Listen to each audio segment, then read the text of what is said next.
This AskReddit user asks, what's the scariest urban legend in your country? Ricky Martin. La Mermelada. La Niña y el Perro. This story, in which the singer was involved, has become one of the most popular hoaxes in Spain. Ricky Martin intended to surprise a follower during the surprise program. However, he was surprised when he came out of the closet where he was hiding and found her naked, playing with his dog and a jar of jam. The dog was licking she's va. Some persons say that then she killed herself. TF have I just read? In Norway we have this thing called naken. I'm not so sure about the actual details, but it lives in swamps and kills people a fake. The sucker phantom of Kobanya. USA. Body found stuffed into a hotel mattress that people had been sleeping on for a few days. What's that smell? Corpse. Tarantino classic Four Rooms had this happen as well. My city is filled with urban legends. My personal favorite is that one about the sleeping giant snake growing underneath the island. When it grows long enough for its tail to go all the way around the island and touch its head, it will wake up and pull the entire island into the ocean. The way this year is going, I wouldn't be surprised if it turned out to be true. A giant snake pulled an island into the abyss? Sounds about right. Quote, sounds like an underground stream to me. I mean, that sounds like oral history regarding earthquake destroying an island became an interesting story over time. Quote, so yeah, something like Singapore sinking into the ocean? Sounds like 2020. That if you don't behave, the earth will open up and swallow you. Strigoi. A spirit that can take many forms in order to lure people into traps to cut them open. Eat their flesh and drink their blood. Stay away from empty or low visibility places. Countryside roads. Forests. Abandoned buildings. I don't know about scary per se. But out here in central Illinois, we have countless abandoned coal mines. If you were to head out west of my mother's hometown of Danville and go north to Kickapoo State Park, you'd see small ponds dotting the side of the road. No matter how hot the weather or busy the fishing season, no one ever swims or fishes in those ponds. My mother told me that those ponds are actually flooded coal mines, and at least one of them has a crane fully submerged in it. They hit water and didn't have time to get the equipment out. She also told me that, back in the 60s, a kid drowned in one of the ponds and divers were sent in to retrieve the body. After a while, one of the divers comes scrambling out of the water, white as a sheet and completely freaked out. Claimed that he turned his light to look around and came face to face with a catfish bigger than he was. He refused to go back in, and the other divers followed suit. The kid was never found. And that is why no one goes near those ponds. I'm surprised some redneck doesn't go, hold my beer, and try to catch that catfish. That one seems the most realistic so far of the ones I've been reading though. Okay. That one creeped me out a little. I don't know this one well, but there's a dog man in Michigan I have been hearing of on Reddit often. I do not want to Google because the way some people describe that thing makes me want to stay up all night. It's scary as st, but I love the legend. If you want detail, tell me, but basically, dog men are wolves, canids that walk upright and scream like the cross between a man and a wolf.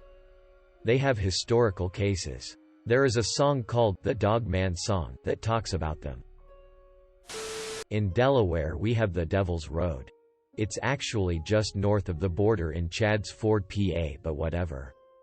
It's part of the Inspiration M. Night Shyamalan used for the village. If you've ever been there, then you know all the trees grow and bend facing away from the road as if avoiding the evil influence, which then abruptly stop growing that way once you're about 1/4 mile away. The stories vary about what happened there, but they all usually have something to do with a cult or devil worshippers using an old DuPont estate on that road as their grounds. Some believing the cult is affiliated with the DuPont family. The most well-known story about the road is the body of a baby being found in a tree.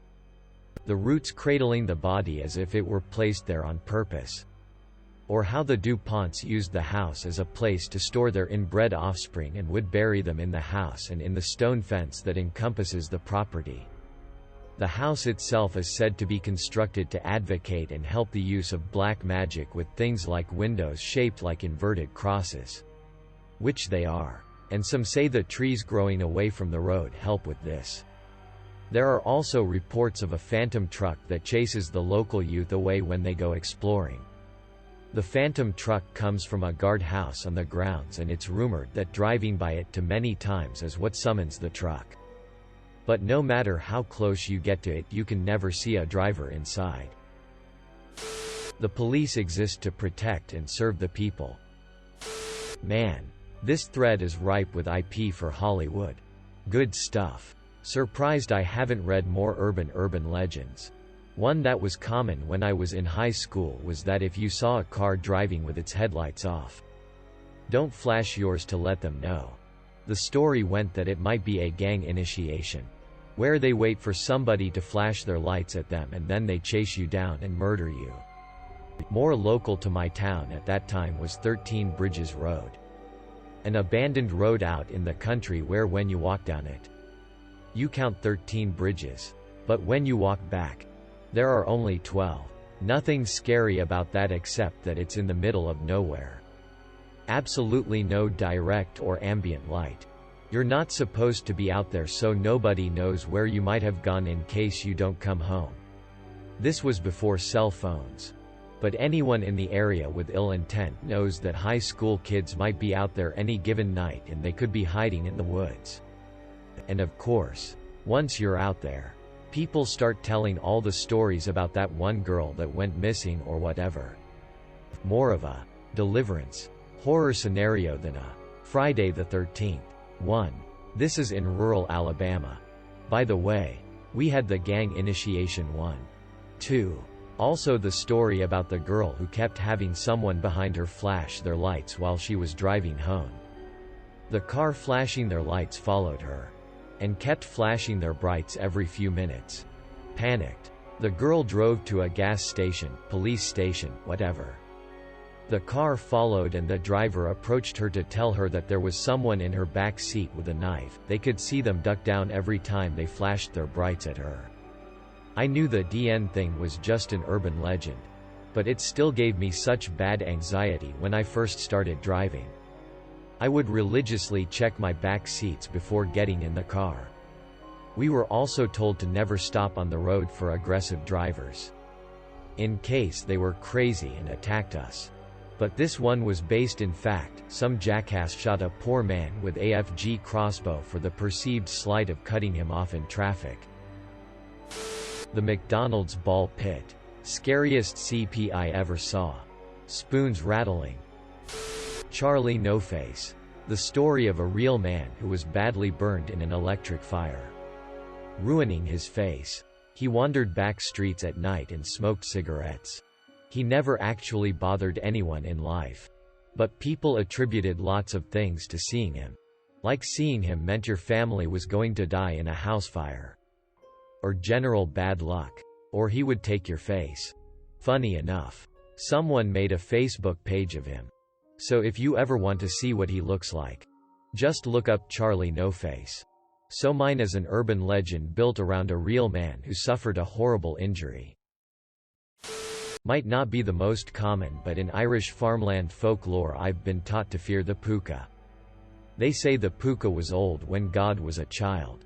He is a child of the Fae sent to repent their sins to choose fortunes or famine.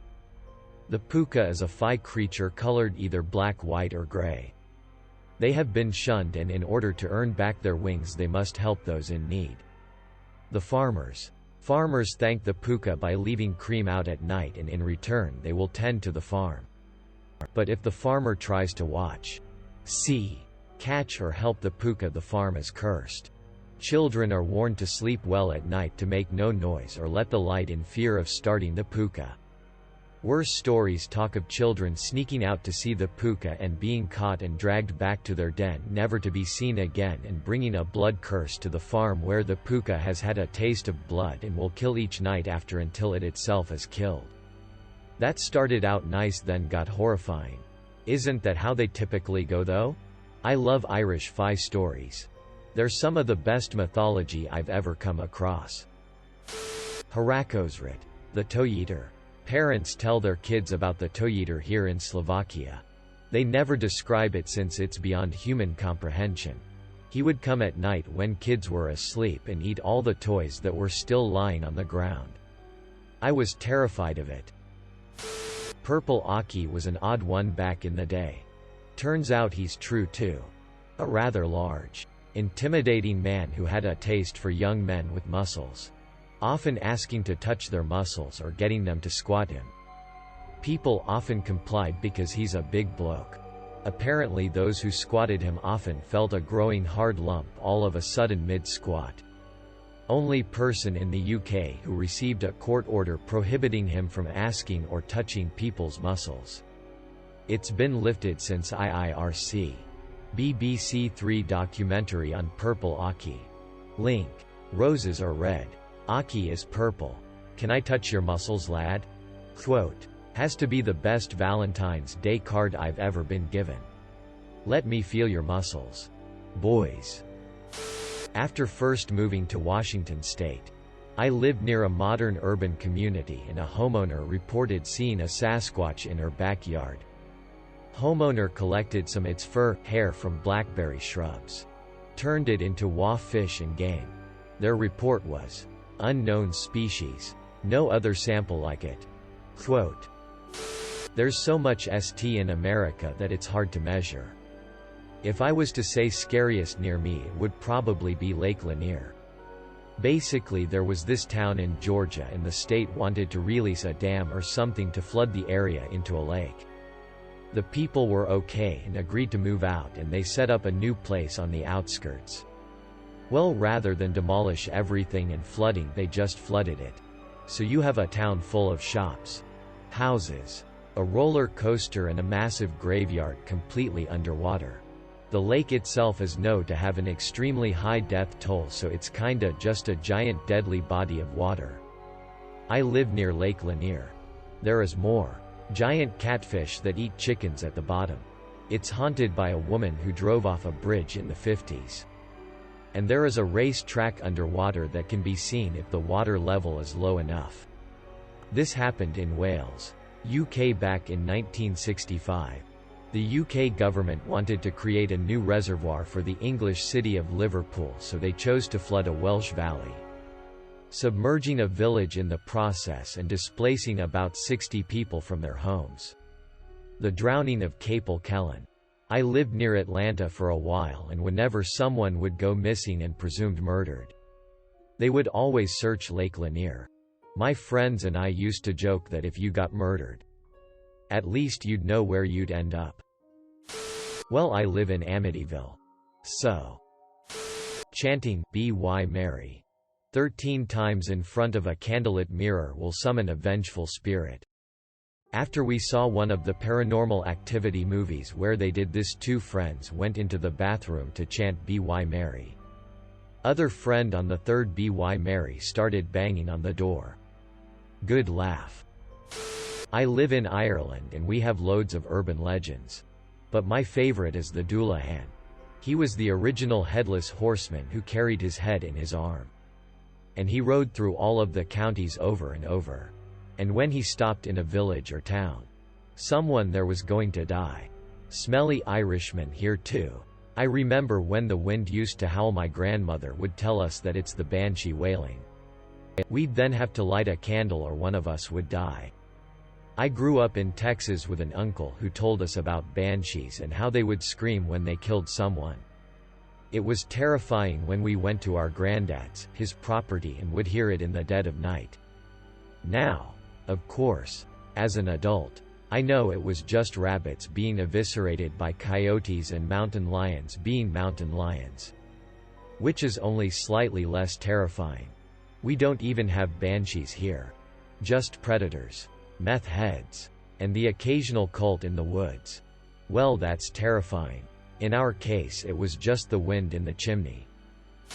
That Hitler wasn't all that bad because he built the Autobahn and decreased the unemployment rate. I know this isn't what you meant by urban legend, but it bothers me that this NI propaganda is still a common belief in Germany. Thanks for watching. Make sure to like and subscribe to the channel for more videos.